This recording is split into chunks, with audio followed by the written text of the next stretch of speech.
Hi everyone! Today we're going to spend a few minutes talking about adding audio to FamilySearch. It's been a couple of years since we talked about audio, so it's time for a little refresher.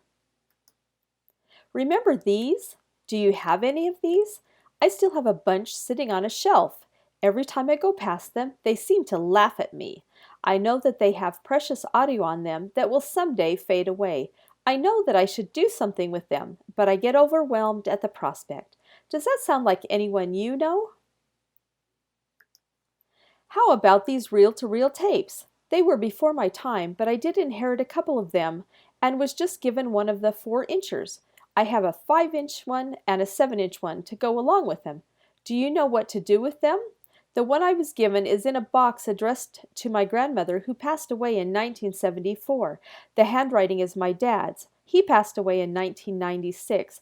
I can't wait to find out what is on that film. That being said, have I done anything with it yet? Nope. How about these beauties? Weren't we convinced that these would be here forever? Well, they are going the way of the dinosaurs too. Wouldn't you like the opportunity to pass on some words of wisdom or stories to your posterity and know that they would survive in the coming years? So here are some parental words of wisdom. Have you heard any of these? Don't cross your eyes, they'll stick like that. Keep your mouth closed when you chew. Remember who you are. Nice girls don't kiss on the first date. Don't pick your nose. Sit up straight. Always wear clean underwear in case you get in an accident. I love you. Friends come and go, but families are forever. Choose the right. Remember who you are and what you stand for. While these probably aren't the words of wisdom you were thinking of preserving, I hope that they made you giggle for a moment. Every family seems to have their own version of some of the above statements.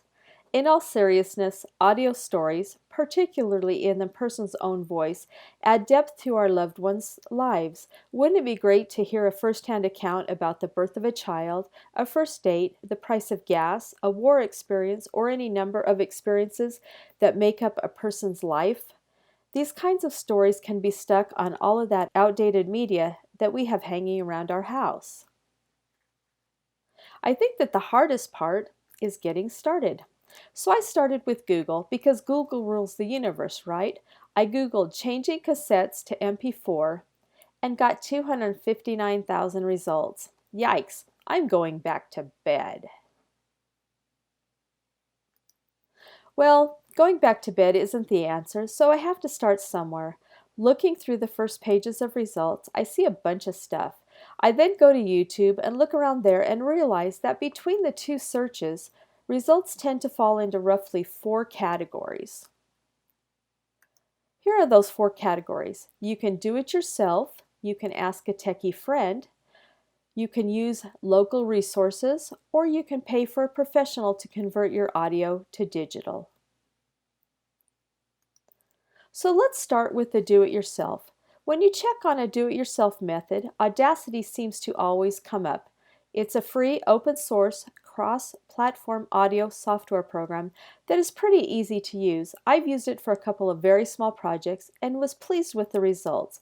It has been around now for 20 years and has quite good ratings. If you want to try this, go for it. I would start small and make sure you have a backup or two of your original. Who knows, you may find that you are a natural and have a gift working with audio. The next option is to ask for help from a techie friend. I have lots of techie friends, but when I mentioned this project, they all kind of scattered. I took that as a no. Maybe you will be luckier than I was. At one time, the BYU Media Center helped patrons in the community with audio and video. I am not sure that that is the case anymore. I think that ended a couple of years ago. But this video is being created at a time of the COVID-19 pandemic, so no outside patrons are allowed in the BYU library right now. Anyway, but when I called the Media Center, I got different answers from 2 different people. When the time comes when things open up again, I would call first and double check anything about the Media Center. A better option may be to check around the community with the local photography stores. They will probably have some recommendations for local help. So pay a professional to convert your audio to a digital format. This is probably the one that everyone seems to shy away from, but could be your lifesaver in the end. If you have only a few cassettes, reel-to-reels and such, you might be able to do it on your own if you have the equipment. This might be your only option if you don't have the equipment, you don't have the time, or the sheer volume of what you do have boggles your mind. I would be sure to check with reputable photo companies and don't always go with the cheapest cost. Take the time to compare services. Once you've gone through the hard stuff of conversion, actually uploading your audio to FamilySearch is easy. Here are a couple of other thoughts. They aren't ideal, but maybe better than nothing at all. You can put your phone up to a stereo speaker and record using Voice Memo or a similar program. You can connect a cassette player or reel-to-reel player to a computer if you have the equipment and the wiring connections to do it, and if you have the know-how. Or you can forget about everything and let the next generation worry about it. However, just remember that as time goes on, the media deteriorates and it is that farther removed from the current media. Think about the reel-to-reel tapes from days gone by. Do you or your kids have anything around that even would play them now? But now we're mixing audio and video. Let's get back to audio and let's show you what to do with your audio once it is in a format for FamilySearch to use. FamilySearch accepts audio files in MP3, M4A, and WAV formats up to 15 megabyte. So let's switch now to the computer and see what we're going to do with those formats. On your computer, go to the FamilySearch homepage and click on the Memories tab at the top.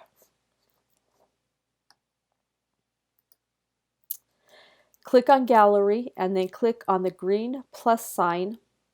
Remember that there are different ways to add memories. This is just one way. You may have found the perfect way for you already. This screen will tell you what kind of file formats FamilySearch will accept. Notice the size limit of 15 megabyte. Here's an example of a couple of files that I have of my dad telling of some experiences from his life that I can add. Here's one file that I've added of my dad's. It's an audio file of my dad talking about an experience from the Air Force. And it's comforting to listen to this little snippet of my dad. He had a really, really gravelly voice. And it's just, he's been gone now for 25 years. And it's just fun to listen to every once in a while. Now let's switch and talk about using the FamilySearch Memories app on our mobile devices. We all have those walking around in our pocket now, so let's make use of that and let's see how we do that. So you download the Memories app for your phone from the App Store for Apple or wherever you get your apps for Android devices. Then when it's loaded, you click on the green Memories icon. It should look like this, and when you come to this, you click on Add Audio. And the program will ask you if you want to record audio or add audio from files. So what we're going to do is choose to record audio, and the audio recording screen pops up with some topic prompts. You can use those prompts or you can just use your own. When you're ready to record, you click on Begin Recording at the bottom right-hand corner of the screen. You can record up to 5 minutes, and when you hit Start, the countdown will begin. You can pause it at any time, and then when you're done, you just hit Done. And then you can name your file and click OK.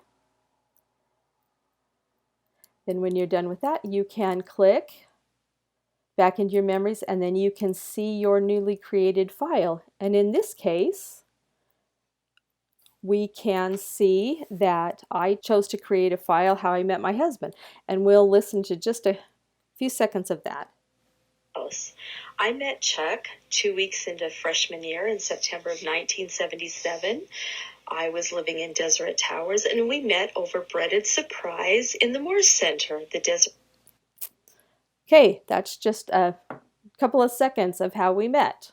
And it's fun to have that preserved for my kids so that they can know that, yes, once their mom and dad were young and we did meet somewhere along the way.